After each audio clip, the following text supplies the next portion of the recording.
Zhao looked at the badge in his hands. This wasn't an ordinary low-mid badge, but an intermediate one. This badge was personally handed to him by Carl, along with 100 gold coins. Green didn't think that Carl would give Zhao such a high assessment. Zhao had just summoned a single undead, and he didn't use any other magic. Yet, he was able to get an intermediate mage badge. Anyway, an extra 100 gold coins would be a solution to their urgent needs. This would only add to the future development of the Buda clan. The three went out to the carriage. Green looked up at the sky, then turned to Zhao. "Master, let's go get something to eat right now. We'll go to one of the restaurants owned by the Marquis Company." There were a lot of places in the city that sold a variety of things for living, but they were different from the restaurant and hotel industry. Those places that sold daily supplies were usually on the low end, but you had to take the high road to get to the restaurants and hotels. To eat a meal there didn't just take a few coins. You should know that even 1 gold coin was sufficient enough for a common household to live on for a month. Zhao nodded, then got into the carriage. Green told Rocky where to go, who drove his carriage until they stopped in front of a restaurant. This restaurant in Casa City was even bigger than the Midge Association, about 4 stories tall. When the carriage stopped, a man dressed in gorgeous leather armor came out. The armor looked beautiful, painted with a layer of reflective blue paint, which made him look sparkling. The clothes seemed to be the security uniform of the Marquis clan's restaurant. The man went to the carriage and bowed. "With respect, sir, your carriage is not allowed to stay here. Please follow me over here." Green didn't argue with him. Instead, he got down from the carriage and opened the door, allowing Meg and Zhao to get out. The three then walked into the restaurant while security directed Rocky to park somewhere else. When the three went into the restaurant, 2 beautiful girls dressed in waitress uniforms immediately greeted them and bowed. "Welcome to the Light Prism restaurant, dear Midge. Do you have a reservation?" Zhao didn't say anything. Green just came up and handed them the gold medal. The 2 girls looked at the gold medal carefully, then gave it back to Green and bowed again. Green at once said, "Arrange a room for us. We have come here to dine." The 2 girls escorted the 3 into the restaurant and arranged a room for them on the 3rd floor. The rooms in the 3rd floor weren't that much, only there for those who just wanted to eat a meal. Once they were there, Green randomly pointed out 2 dishes he wanted to order and some soup. Once he finished, Green calculated that the food would cost about 10 gold coins, but the ingredients to make it was only 1 gold coin. They were really profiteering off of their customers. After they made their order, the waitress immediately brought them a pot of tea. Zhao didn't move, waiting until they were served their dishes. Once they received their food, Green closed the door to the room and Zhao was finally able to take off his hat. He breathed out. "This was suffocating me. What kind of life would you have if you always had to wear these clothes?" Green smiled. "It must have been uncomfortable to be unable to speak." "But worth it," Zhao said. "Anyway, today could be considered a good day since we gained 100 gold coins, Grandpa Green. Maybe we should buy some meat and give it to the slaves to improve their lives."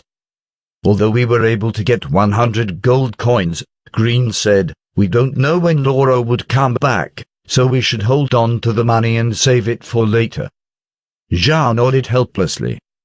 He had been a little too excited about the 100 gold coins. If they were to spend it in such a place like Casa City, he feared that it would only last an hour before the money runs out. Meg poured a cup of tea and held it in front of Zhao. "Master, have some tea." Zhao nodded, then took the cup. Meg then gave a cup of tea to Green. Zhao was about to drink from the cup, when suddenly there came a tone and the voice said discovery of toxic substances. Opening host protection program. Extracting toxins. Toxin analysis complete. A chronic neurotoxin that would cause severe damage to the human nervous system. Expected time of death in 3 hours. Creating the antidote. Antidote creation complete. Please drink the spatial water. Using newly discovered toxins to strengthen robotic objects.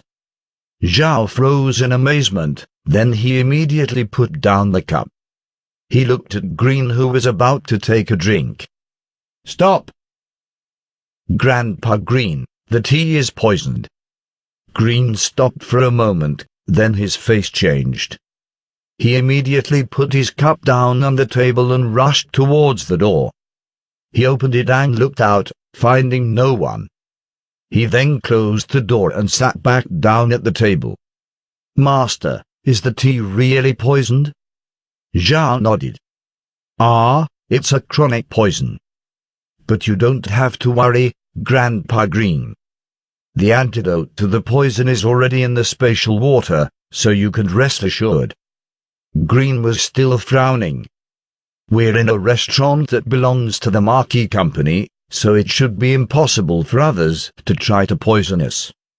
The only culprit is the Marquis clan. But why would they want to deal with us? Zhao wrinkled his brow. It was strange. Supposedly the Marquis clan should have no reason to try to kill them, since they had even helped out members of the Marquis clan earlier. But if it wasn't the Marquis clan that did it, who else would it be? Meg suddenly spoke up.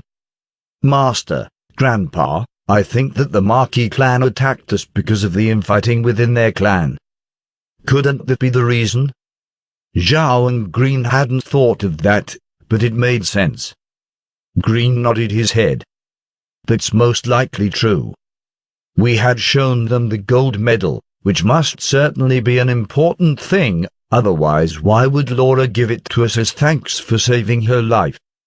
Generally, that gold medal should have announced us as important guests, yet the person in charge of this restaurant didn't come out to greet us.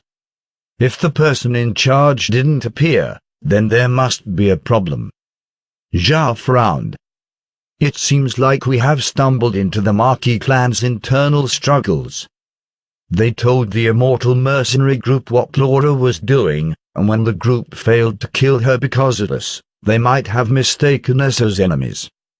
Green nodded. Master, I think we should leave at once. Zhao laughed slightly. Why should we leave? The food's already here.